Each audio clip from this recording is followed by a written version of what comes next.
Teka, Jonas. Gusto mo ba talaga sa akin ibalik yung pagiging administrator ko? O nagdadahilan ka lang? Scarlett, pwede ba? Huwag na muna natin pag-usapan yan.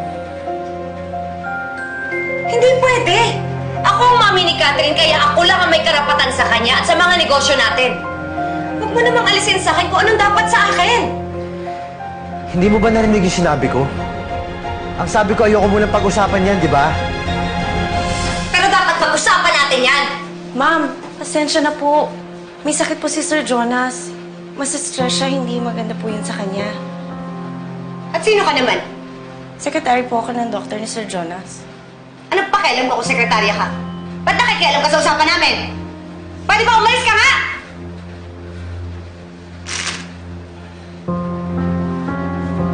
Ano tinitingin mo dyan? Hindi mo ba ako narinig? Alis! Umalis ka dito! Iwan niyo ako, ma'am! Nasasaktan ako! Scarlett, pwede ba? Tama na yan. Gusto mo masaktan? Hindi ka dito! Scarlett! Ah! Scarlett!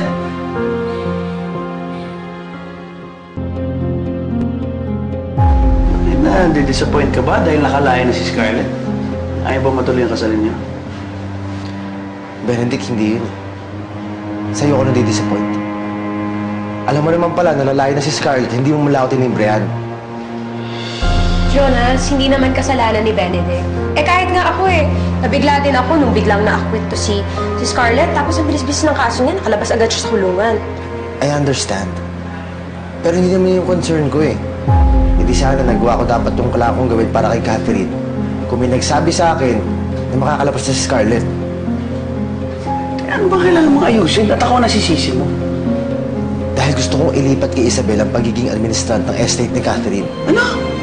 Naliloko ka na ba? Benedict, hindi. Napag-isipan ko ito na mabuti. Si Isabel lang ang kaya kong asahan para kay Catherine. Iba ka rin no? Idadahilan mo pa si Catherine samantalang... Pag-iselos ka na naman ba? Ang gusto ko lang naman eh. Na ano? Na maging administrator na estate ni Catherine si Isabel? Gagamitin mo pa yung lisensya para makalapit kay Isabel, di ba ano? Ano? Yung ba yun?